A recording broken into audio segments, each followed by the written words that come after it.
우리 수요일마다 살펴보던 구약성경 사무엘상 오늘 계속해서 이어서 28장을 봅니다. 사무엘상 28장 1절과 2절 말씀을 먼저 보도록 하겠습니다. 28장 1절과 2절을 보고 그 다음에 29장에 가서 전체를 보면 좋겠지만 3절과 6절까지만 우리 읽도록 그리하려고 합니다. 먼저 28장 1절과 2절 말씀을 우리 함께 읽겠습니다. 그때 블레셋 사람들이 이스라엘과 싸우려고 군대를 모집한지라 아기스가 다윗에게 이르되 너는 밝히 알라. 너와 네 사람이 나와 함께 나가서 군대에 참가할 것이니라. 다윗이 아기스에게 이르되 그러면 당신의 종이 행할 바를 아시리이다 하니 아기스가 다윗에게 이르되 그러면 내가 너를 영원히 내 머리 지키는 자를 삼으리라 하니라. 아멘. 우리 넘어가서 29장 3절부터 6절까지만 보도록 하겠습니다. 블레셋 사람들의 방백들이 이르되 이 히브리 사람들이 무엇을 하려느냐 하니 아기스가 블레셋 사람의 백성들에게 이르되 이는 이스라엘 왕 사울의 신하 다윗이 아니냐.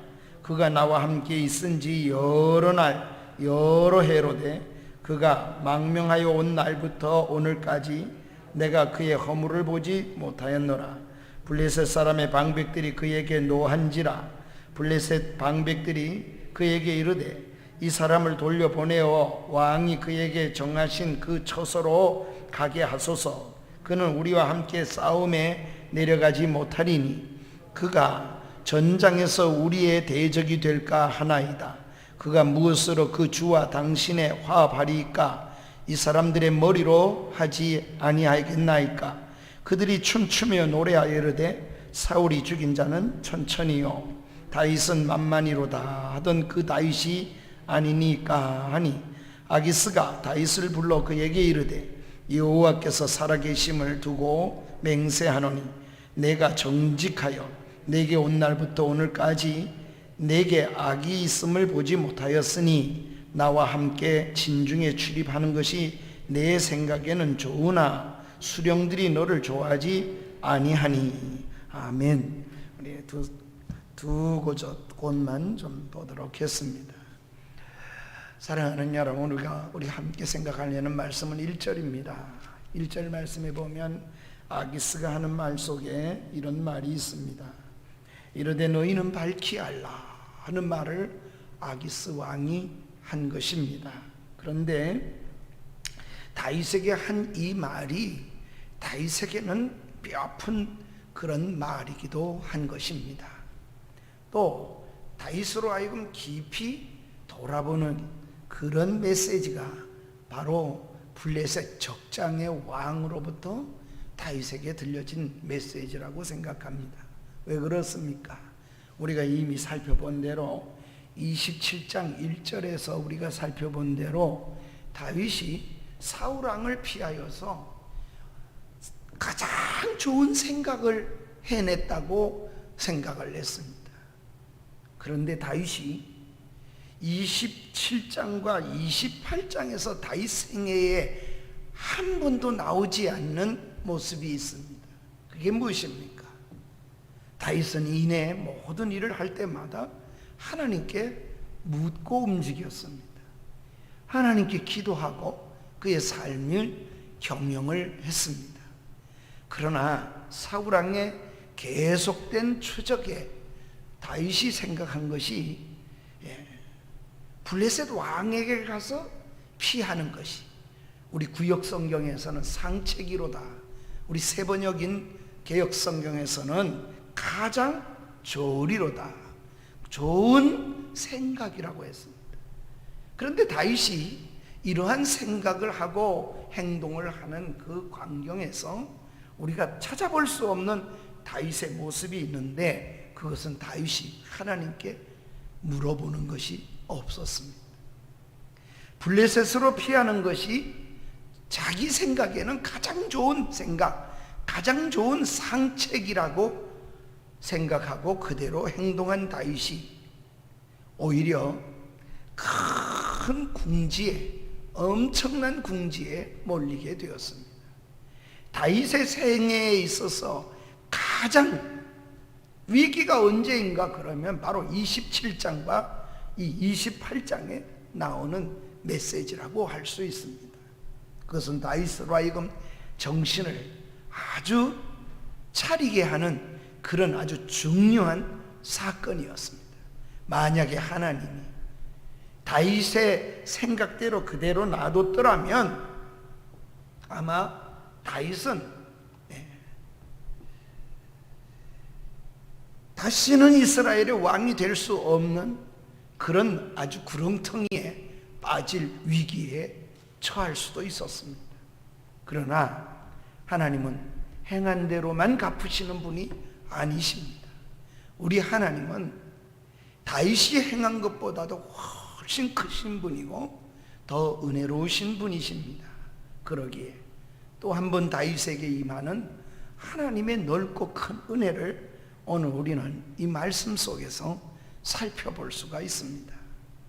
그 속에 하나가 적장과 같은 블레셋 왕 아기스가 하는 말, 우린 첫 번째로 너를 밝히 알라 하는 말씀을 우리 좀 생각해 보겠습니다.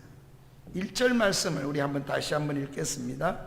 그때 블레셋 사람들이 이스라엘과 싸우려고 군대를 모집한지라 아기스가 다윗에게 이르되 너는 밝히 알라. 너와 네 사람이 나와 함께 나가서 군대에 참가할 것이라.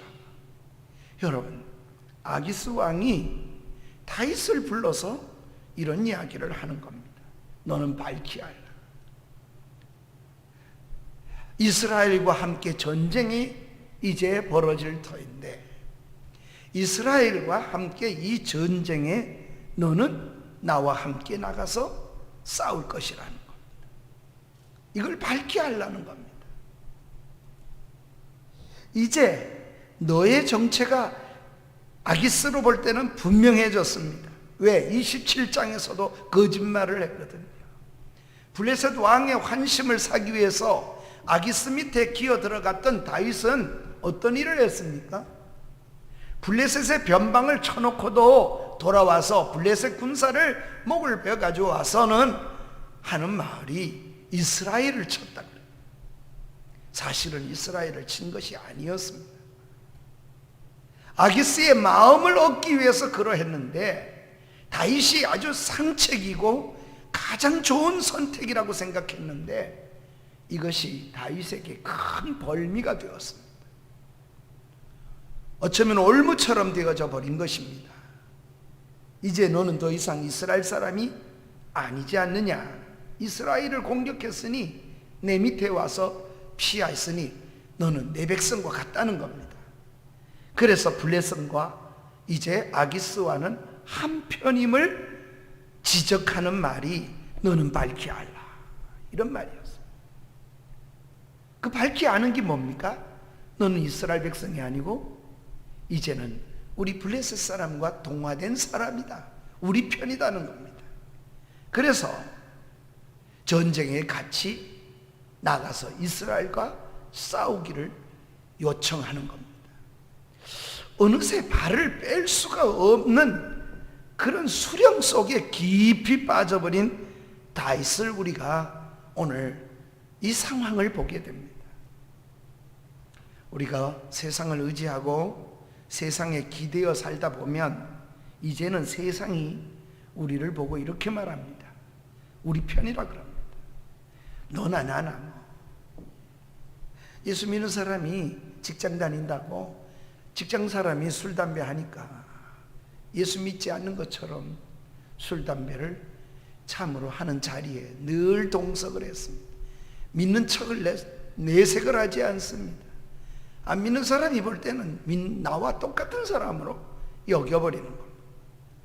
너는 우리 편이라고 말하는 겁니다. 자기도 느끼지 못했는데 자기 신의 정체성이 변해버려 있는 겁니다. 사랑하는 여러분, 이런 신앙생활을 조심하십시오.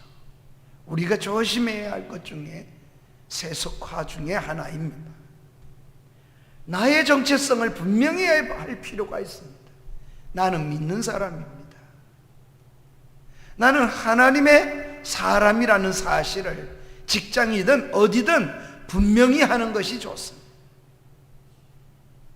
그리스도인은 그리스도인다워야 되고 그리스도인이 그리스도인임을 확실하게 드러내야 합니다. 그렇지 않으면 자기 편으로 여기는 이런 오류 속에 다윗처럼 발을 뺄 수 없는 자리까지 내려가 버릴 수도 있습니다. 그래서 자기 군대의 전쟁에 참가할 것이라고 이야기를 합니다. 다윗은 이제 블레셋 왕에게 전쟁을 하러, 이스라엘과 전쟁하러, 자기 동족하고 전쟁하러 나가는 일에 블레셋 왕과 함께 참여해야 한다고 하는 겁니다. 그래서 1절에 그렇게 요구한 겁니다. 너는 이제 밝히하라. 너는 내 편이라는 겁니다. 그러기에 같이 전쟁통에 나가자는 겁니다. 블레셋과 한편이 되어서 이스라엘을 공격하라는 겁니다. 큰일 아닙니까? 앞에서 거짓말로 이스라엘을 쳤다고 했는데 이제는 정말 거짓말로 한 것이 아니고 정말 이스라엘을 전쟁 속에서 쳐야 될 형편이 되어졌습니다. 블레셋과 손을 잡고 이스라엘을 공격해야 하는, 내 백성을 공격해야 하는, 하나님의 백성을 공격해야 하는 난처한 상황에 처하게 된 것입니다. 사랑하는 여러분, 그래서 오늘 우리의 정체성을 분명히 하는 것이 아주 중요합니다. 사도 바울은 우리에게 이렇게 권면합니다. 믿는 자와 안 믿는 자가 불신자와 멍해를 함께 하지 말라고 합니다. 고린도전서 6장 14절에 보면 믿지 않는 자와 멍해를 같이 매지 말 것이라고 그렇게 권면합니다. 왜 그렇습니까? 우리는 세상에 빛으로 존재하는 사람들입니다. 어둠과 베리알과 섞일 수가 없다는 겁니다. 함께 섞이면 어둠에 참여하는 정체를 잃어버린 그리스도인이 되고, 아울러 세상에서는 하나도 영향력을 미칠 수 없는, 세상이 하자는 대로 끌려갈 수밖에 없는 그런 존재가 될 수밖에 없다는 겁니다. 왜 고린도 교회가 고린도 하나님의 사람으로 그렇게 영향력을 못 미쳤는가? 이유는 하나라는 거예요. 사도는 그 진단을 그렇게 불신자와 함께 멍해를 매지 말라고 권면을 했던 겁니다. 이런 블레셋 왕의 요구에 다윗이 답을 제대로 할 수 있겠습니까? 다윗의 답을 보십시오. 얼마나 애매모호한 답을 합니까? 2절입니다. 우리 2절을 다 같이 다시 한번 읽습니다. 시작. 다윗이 아기스에게 이르되 그러면 당신의 궁이 행할 바를 아시리이다 하니, 아기스가 다윗에게 이르되 그러면 내가 너를 영원히 내 머리 지키는 자를 삼으리라 하니라. 여러분, 이 말씀을 가만히 보십시오. 다윗이 아기스에게 대답하는 그 대답이 아주 애매모호한 답을 합니다. 알아듣기 어려운 대답을 다윗이 지금 하고 있습니다. 이것은 다윗이 이렇게 답도 못하고 아니요 이런 답도 아닙니다. 얼마나 난처한 입장을 보여주는 것입니다. 그래서 다윗이 그러면 당신의 종이 행할 바를 아시리이다. 이게 무슨 말입니까? 한다는 말입니까? 안 한다는 말입니까? 정말 애매모호한 답을 아기스에게 할 수밖에 없었습니다. 그랬더니 어떻게 이 블레셋 왕은 듣고 있습니까? 블레셋 왕은 오히려 다윗에게 이런 말을 합니다. 두 번째로 다윗에게 이런 답변하는 다윗에게 블레셋 왕은 보장을 해준다 그럽니다. 이런 왕의 다윗의 말을 들은 전쟁 참여 대가에 대하여 요구하는 것인 줄 알고 다윗이 당신의 종이 할 바를 당신이 아시리이다 이렇게 말을 하니까, 다윗이 이 전쟁에 가가지고 이 전쟁에 참여하는 대가를 요구하는 것인가 보다, 그렇게 생각했던 것 같아요. 애매모호한 답을 들은 아기스가 그래서 뭐라 그럽니까? 2절에 보니 다윗에게 이렇게 말을 합니다. 내가 너를 영원히 내 머리 지키는 자로 삼을지라. 이 무슨 말일까요? 이 전쟁을 잘 끝내고 나면 다윗을 블레셋 왕을 지키는 자리, 이게 뭘까요? 우리 성경의 옛 용어대로 하면 시대장입니다. 왕을 보호하고 지키는, 오늘 같으면 경호대장이지요. 왕을 지키는, 블레셋 왕을 영원히 지키는 시대장을 장관을 삼겠다는 겁니다. 그러니 영영이 자기 속에 두겠다고, 그렇게 보장해 주겠다고 약속을 합니다. 사랑하는 여러분, 다윗이 블레셋의 시대장 자리에 약속을 받습니다.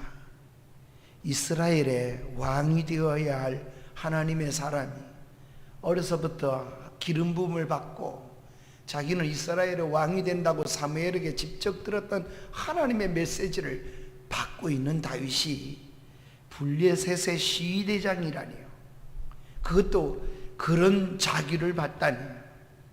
사랑하는 여러분, 이게 세상이 말하는 소위 세속화된 자에게 주어지는 메시지입니다. 세상은 우리에게 약속합니다. 우리가 손잡으면 세상에서 번영을 줄 것이다. 내 자리가 성공을 보장하겠다는 것처럼 약속을 하는 겁니다. 분명히 성공한다고 속삭입니다. 이렇게 사울의 손을 벗어나라고 했던 다윗은 오히려 블레셋 손에 붙들려서 영원히 벗어날 수 없는 상황이 되는 계기가 될 수 있을 뻔했습니다. 자기가 가장 옳은 생각이라고, 상책이라고 그렇게 생각한 것이 바로 자기 꾀에 자기가 빠져버렸어요. 꼼짝달싹할 수 없이 벗어날 수 없는 상황에 빠져버린 겁니다. 그러니 다윗에게 있어서는 신앙적인 면에 절대절명의 위기가 찾아온 것입니다. 자기 힘으로는 도무지 해결해낼 수가 없습니다. 이 딜레마에서 다윗은 할 말을 잊었고 벗어날 방도도 찾지를 못했습니다. 꼼짝없이 블레셋 왕에게 끌려서 이스라엘의 전쟁 속에 동원될 수밖에 없었습니다. 다윗이 이스라엘과 전쟁하러 같이 끌려가면서 얼마나 마음속에 참혹했겠습니까? 내가 어쩌다가 이런 상황이 일어났나. 신앙으로 생각해 보면 다윗이 정말 갈 방향을 몰랐을 것입니다. 이게 다윗이 처한 다윗 일대기에 있어서 최고 절명의 위기의 상태였습니다. 사랑하는 여러분, 이 문제는 다윗 스스로가 벗어날 수 없습니다. 이 문제를 어떻게 다윗이 벗어나게 되어졌습니까? 29장 2절에 보면 이제 전쟁이 시작됩니다. 이 성경은 바로 1절과 2절을 우리가 읽고 뛰어넘어서 29장으로 읽어가야만 읽어낼 수 있는 그런 말씀입니다. 문맥 속에서 우리가 하나님의 말씀을 뜻을 살펴내지 않으면 알 수가 없어요. 그래서 차례차례 읽어버리면 무슨 말을 하는지 잘 모르게 될 수 있어요. 그러나 뚜렷해집니다. 오늘 1절과 2절에 다윗이 이런 절대절명의 위기에 빠져있는 신앙의 위기 속에 있을 때 하나님이 다윗에게 은혜를 베풀어 줍니다. 그것이 무엇입니까? 2절에 29장 2절에 보면 블레셋 사람의 장관들이 수백씩 수천씩 영솔하여 나아가고 다윗과 그의 사람들은 어떻게 했습니까? 아기스와 함께 그 뒤에 서니라. 그러니까 블레셋 사람의 수령들이, 장군들이 수백 수천 명씩 앞서 나가고 왕과 다윗은 그 뒤에 진을 치고 이제 전쟁을 하러 나가는 그런 광경입니다. 앞에 친위대가 먼저 자리에 서게 되었습니다. 이스라엘의 원수를 가장 가까이에서 호위하며 이스라엘을 공격하는 자리에 서게 된 것입니다.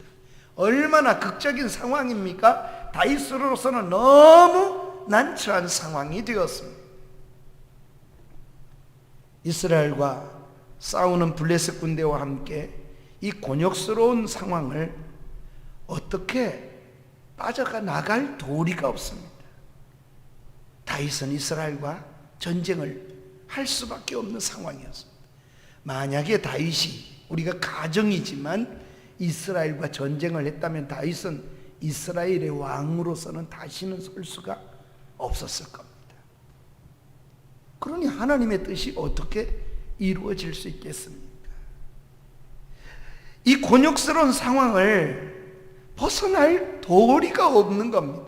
그래서 다윗에게 있어서는 절대절명의 위기요, 신앙적인 면에서 보면 자기 힘으로는 빠져나올 수 없는 상황에 자기가 생각한 꾀에 빠져서 스스로 상책이라고 생각하고 가장 좋은 생각이라고 했던 기도 없는 다윗의 생각이 그렇게 만들어 놓았습니다.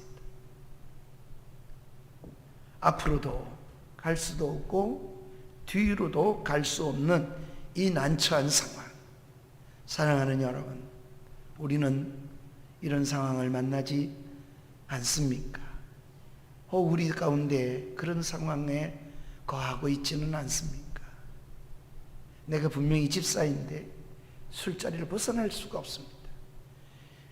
믿는 사람이라고 표식을 하지 않았기 때문에 어쩔 수 없는 상황 말입니다.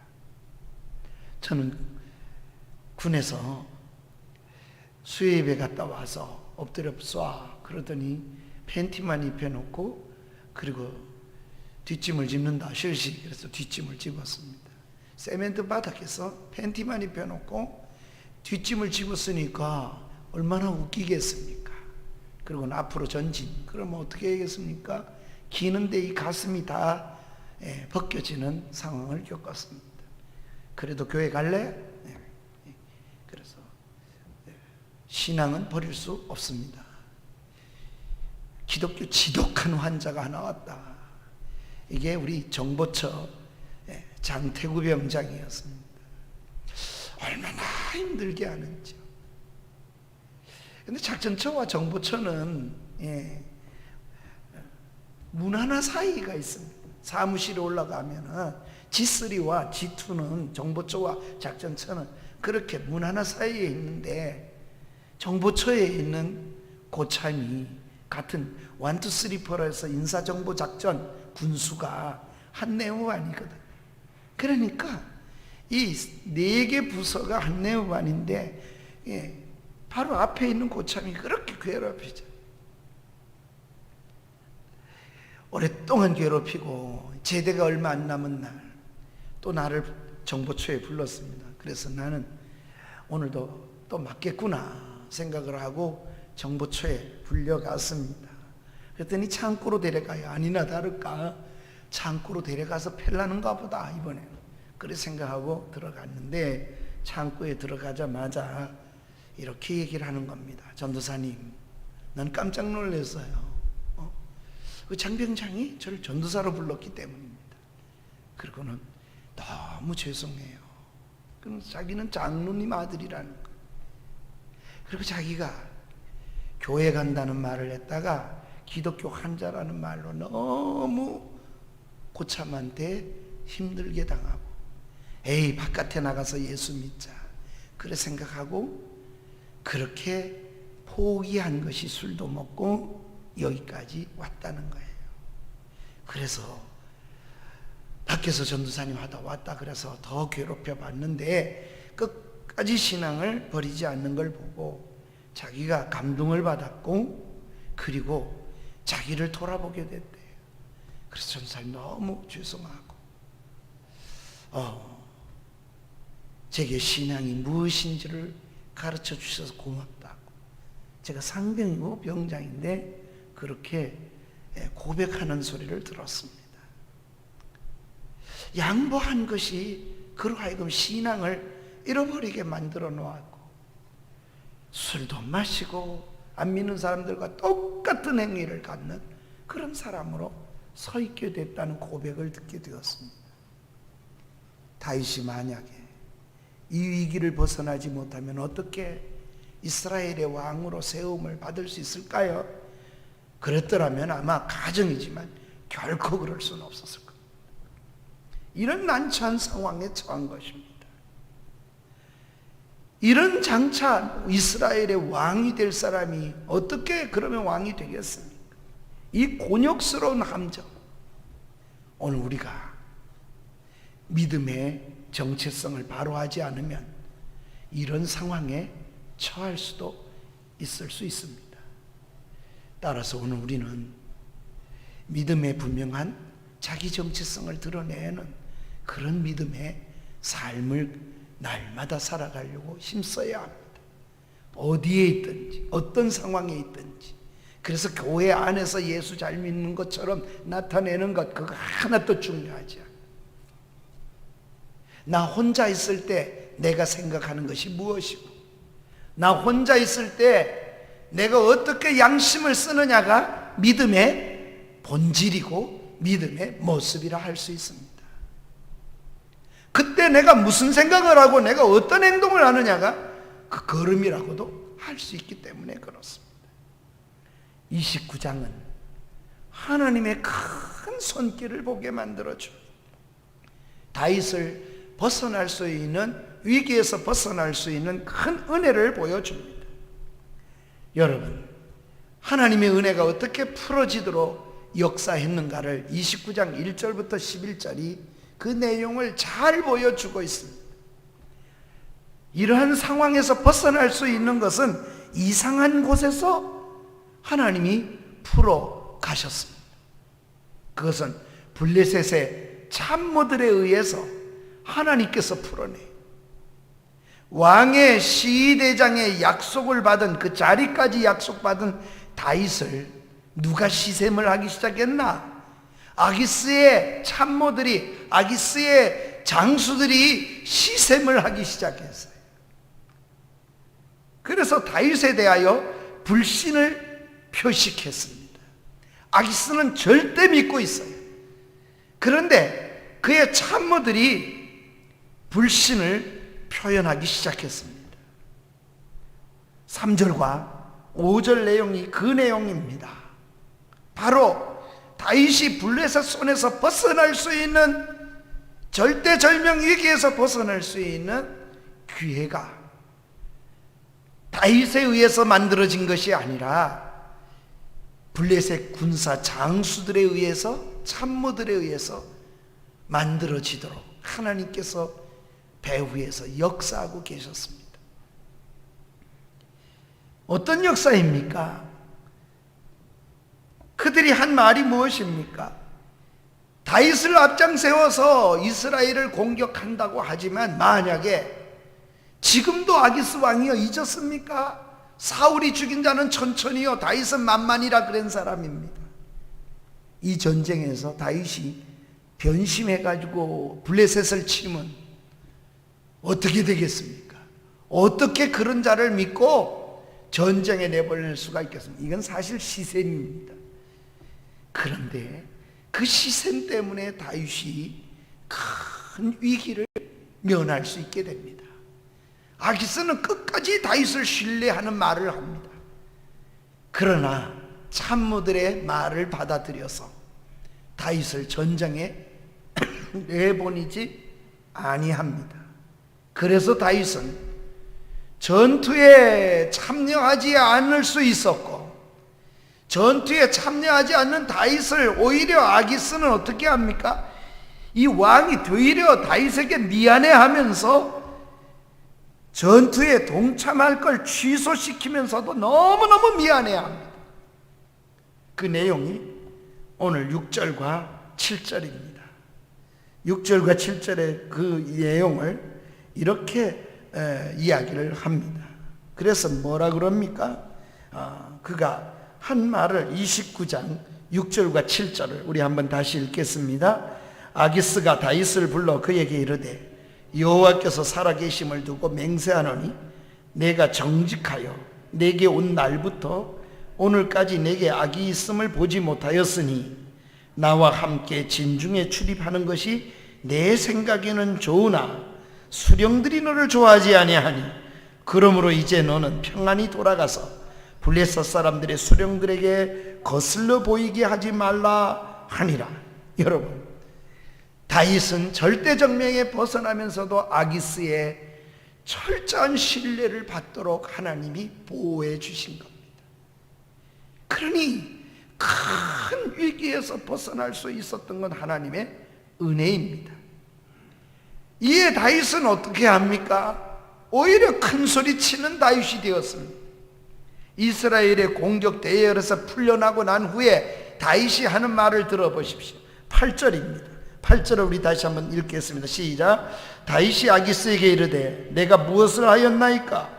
내가 당신 앞에 오늘까지 있는 동안에 당신이 종에게 무엇을 보셨기에 내가 가서 내 주 왕의 원수와 싸우지 못하게 하시나이까? 하니 다윗이 이게 본심이었을까요? 아닙니다. 그러나 다윗은 아기스 왕에게 큰 신뢰를 얻으면서도 시글락으로 돌아갈 수 있게 되었습니다. 이렇게 보이지 않는 데서 보호하시는 손길이 있었습니다. 이것이 하나님의 손길입니다. 사랑하는 여러분, 우리가 비록 연약하고 부족하더라도 때로는 넘어질 때가 위기에서 내 꾀로 넘어진 때라도 하나님은 하나님의 백성에 대한 사랑을 버리시지 않음을 기억하십시오. 내가 한 대로 갚으시는 것이 아니라 하나님의 은혜는 그보다 훨씬 크다는 걸 믿으십시오. 이렇게 하신 분이 하나님이십니다. 보다 못한 하나님은 다윗을 위해서 나서주신 것이었습니다. 다윗의 이러한 난처한 상황을 하나님이 보시다가 건져내시기로 아마 작정하시지 않고는 다윗은 하나님의 손길이 아니었으면 절대로 일어날 수 없는 일이 생겨지게 된 것입니다. 그러기에 우리는 때때로 우리가 보는 눈으로 우리의 꾀에 빠지지 말고 하나님을 전적으로 신뢰하는 은혜가 있기를 주의 이름으로 축원합니다. 제가 언젠가도 말씀드렸듯이 우리 차등년 목사님 이야기를 제가 말씀을 드렸습니다. 북에서 넘어오실 때에 같이 평양에서 같이 목회하던 분이 앞서서 38선을 넘는데 몇 사람 앞에서 따발총을 들이대고 너 지금 뭐야? 그렇게 묻는데 목사님이 뒤에서 들으니까 똑같은 목사님이 이렇게 말하더니 나 목수입니다. 그랬더니 뭐 목사야? 그러더니 데리고 가서 바로 창고 뒤에서 따발총으로 쏴 죽이더라는. 목사님은 몇 사람 뒤에 서서 얼마나 가슴이 뛰는지, 목수라 그래도 죽겠는데 난 목사라 그리고 차라리 순교해야 되겠다, 그 마음을 갖는데도 너무 두렵더래. 하나님, 내게 은혜를 주세요. 내가 하나님의 은혜 속에서 목사라 하고 순교할 수 있도록 도와주세요. 그래서 자기 차례가 그렇게 기도하는 가운데 왔답니다. 아니나 다를까 총을 확 들이대면서 네 지금 뭐야? 그러더래. 그래서 목사입니다. 그랬대요. 분명히 목사라 그랬더니 뭐 목수야?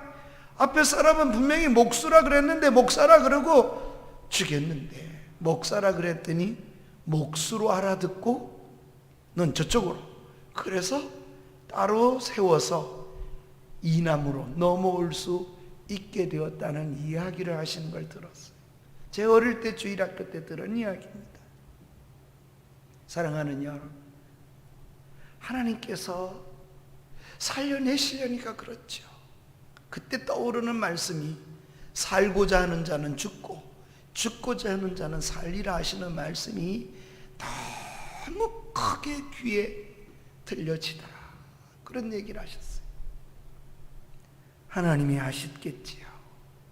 똑같은 일인데도 살리려고 그렇게 하셨겠죠.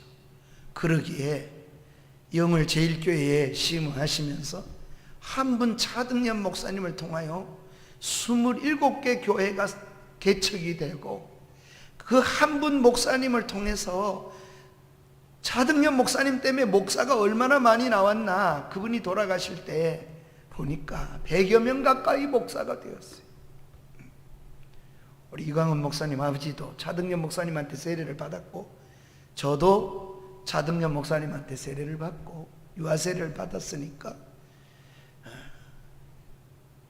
밤칙교회, 율칙교회, 평창과 정선 일대에 태백과 여기에 교회를 수없이 세웠어요. 큰 교회 목양하는 일은 한 번도 없었지만 조그만 교회들을 세운 것 같지만 그 씨앗은 너무 커요.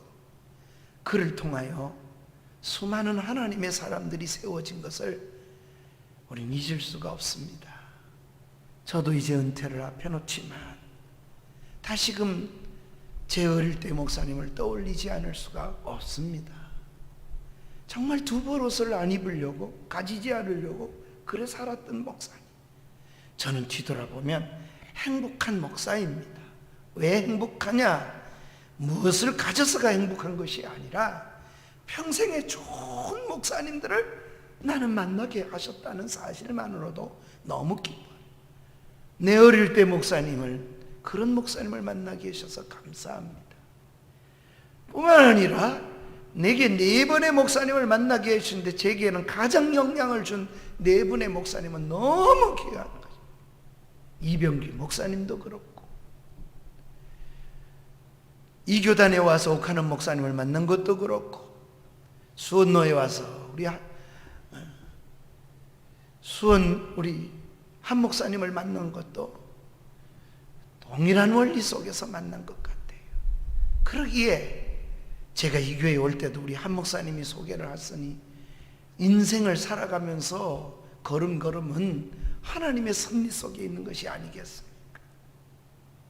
다윗의 그 난처함을 하나님이 은혜 속에서 건지움을 주신 겁니다. 하나님의 백성은 어리석어도 때때로 그래서 자기 꾀에 빠져서 공궁에 처할지라도 그냥 내버려 두지 않는 하나님이 계시기 때문에 우리가 살아갈 수 있다는 사실을 아십니까? 우리는 거짓되나 하나님은 진실하신 분이십니다. 그리고 우리를 책임져 주십니다. 다윗을 왕으로, 이스라엘 왕으로 세우셨던 하나님은 다윗이 자기 꾀에 빠졌을 때에도 그렇게 했습니다. 그래서 다윗에게 오늘 우리가 제목으로 삼은 말씀, 아기스가 하는 말, 너는 밝히 알라, 이 말씀은 다윗에게 울림의 말씀이었을 거예요. 비록 아기스가 적장히 한 말이지만 다윗에게 있어서는 너무나 울림이 되는 말이 아니었겠습니까? 사랑하는 여러분, 그러기에 우리가 하나님만 바라보십시다. 그리고 진실해야 합니다. 스스로 함정을 하지 마십시다. 내 지혜로, 내 꾀로 뭘 하려고 하지 마십시오. 비록 좀 부족해도 진실하려고, 어떻게 하면 진실할까? 거기에다가 모든 것을 걸으십시오. 내 지혜로 하려고 할 때 일을 오히려 꼬이게 만들어 놓는 일들을 만들어 놓을 수 있습니다. 오늘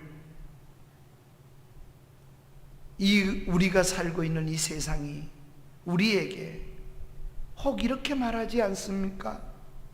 지금까지 너를 지켜보니 너는 우리와 같은 편이라고, 너는 우리 편이야, 혹 그렇게 말하는 소리를 듣고 있지 않습니까? 너나 나나 믿지 않는 사람이 하는 말이 동일하잖아. 다르다고 여기지를 않고 그렇게 여기는 사람으로 내가 살아가고 있지는 않습니까? 무엇이 하나도 다르지 않다. 사랑하는 여러분, 내 편이야 세상이 이렇게 말하고 있지는 않습니다.